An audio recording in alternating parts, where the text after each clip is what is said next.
Assalamu alaikum. Welcome to GM Publishers and the book which we are doing today, English of Prep Class. Dear students, today we will learn some special words he, she, and it. Look at this boy. This is Ali. Ali is a boy. We say he for a boy. He plays, he runs, he is happy. Now look at the girl. This is Sarah. Sarah is a girl.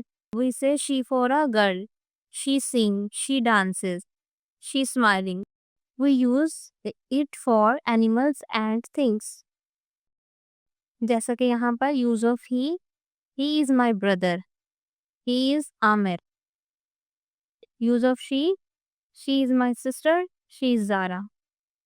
It used for things and animals, it is a chair, it is a dog, and it is a cat.